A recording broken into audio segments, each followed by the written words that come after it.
This is Kelly Hill, technology reporter with RCR Wireless News. I'm here today with Jessie Cavazos, who is an industry director with the test and measurement practice at Frost & Sullivan. Welcome, Jessie. Hi, Kelly. Nice to have you. Nice to talk with you today. So we're going to be talking about test and measurement in regards to 5G.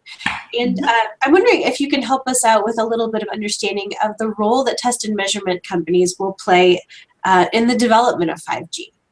Well, obviously they will have a critical role in the development of 5G. None of these technologies can actually make it without test and measurement. So they're really enablers. Test companies are really essential to further the 5G agenda.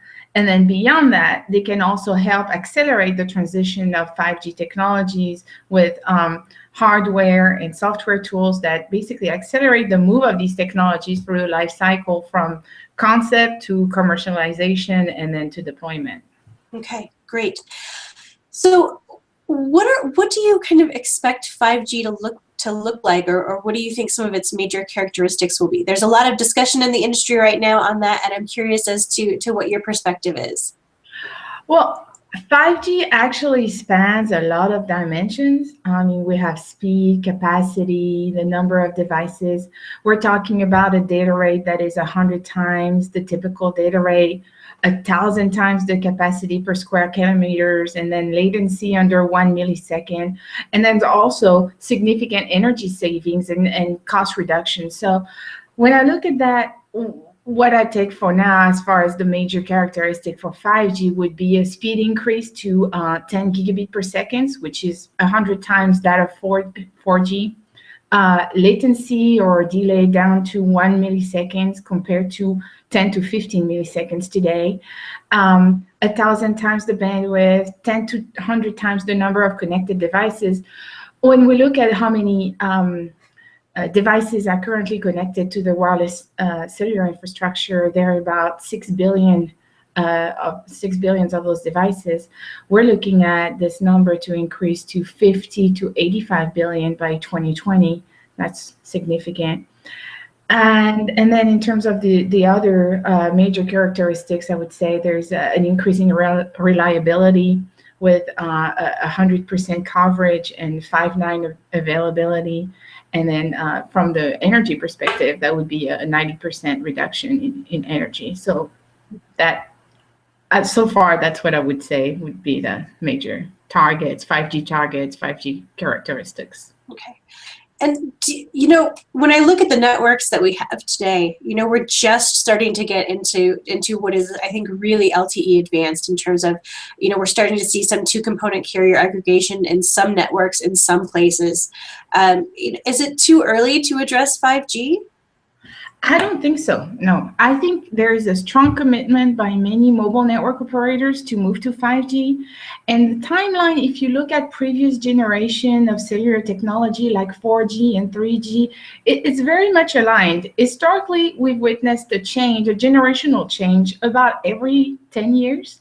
And so early deployments of 5G would occur by 2020.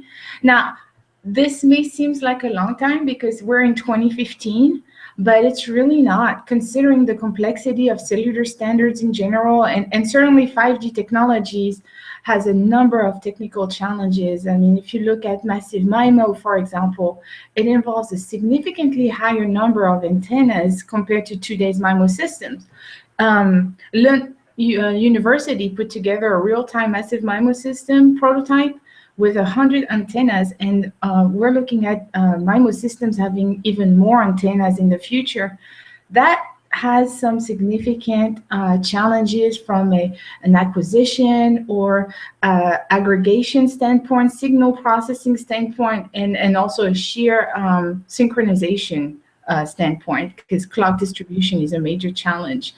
So although I think technology is really not the limiting factor for 5G, 5G technologies are pretty complex. I think there's still significant research required, and so I really don't think it's too early to start addressing 5G. Okay. So let's talk a little bit about the business case. When we look at, I think, some of the LTE and 4G deployments, and the trend in ARPU over time, ARPU hasn't necessarily kept pace at this point with the data use that mobile network operators are seeing, even though they're investing a lot of money in their networks. Do you think 5G is going to be a must-do for mobile network operators? What do you see the business case being for 5G investment, especially when there's so much life left in LTE? Well, 5G is not just about increasing data rates. There are other significant goals that can unlock numerous opportunities, like low latency that could enable businesses to be built on mobile communications. But being said, while 5G aims to enable new services and improve user experience, some of the technologies and targets can increase costs significantly. So low latency, for example, is expensive. It can't be provided for all applications and all devices. So I'd say that the business case at this point is one of the areas of caution with 5G. With 4G, there was a competition from WiMAX. There's no competing standard for 5G. And there just doesn't seem to be a clear business case for 5G. These deployments are going to require billions of dollars of investment from the operators, so they'll need a strong business case on how they're going to monetize that wireless infrastructure. The real driver from a business standpoint remains to be seen for 5G. That's what I think. Where do you see 5G interest and development? Where do you think it's going to be the most relevant sort of on a global basis? There are a few different, I think, areas of research going on right now. We've got China, we've got Europe, we've got some universities here in the US. Where do you think interest is going to be the highest in 5G on a geographic basis? I think that the interest in 5G is actually global at this point. There's a lot of activity, it's true, in Europe and Asia. We're going to see the first early deployments or showcases of the technology in those regions, most probably, and there are a few sporting events that will drive that. We have the 2018 FIFA World Cup. That's in Russia, the 2018, I think, Winter Olympics in South Korea, and then the 2020 Summer Olympics in Japan. So we'll see some of showcases or early implementations of 5G technologies there. But as far as the first large deployment, it doesn't necessarily mean that those will happen in those regions. I think there's a lot of research activity in 5G in North America, so that we'll have to wait and see where that happens. Okay. Following up on something that you said in terms of the technical challenges, one of the things that I've pretty commonly heard is 5G is expected to utilize the very high frequencies, millimeter wave, and what impact do you think that's going to have on test equipment in terms of capabilities, engineering? We haven't had to deal with these kind of frequencies regularly, or in cellular systems before. Right, that's right. In that space, no. I mean, it's been the test equipment has dealt with those frequencies in other areas, not in cellular. And I think this is really going to drive demand for higher frequency test equipment in that space, and that requires a higher level of expertise. If you look at the availability of test equipment in the market for this space, able to test at millimeter wave frequencies is certainly much less than the instrumentation that is available to test at lower frequencies, say under 6 gigahertz. So that's one. And then also, when we're looking at millimeter wave frequencies, that's going to require the test equipment to handle wider bandwidth as well. Okay. Can you tell us a little bit about what test companies are involved in 5G at this point, and what's going on there in terms of players?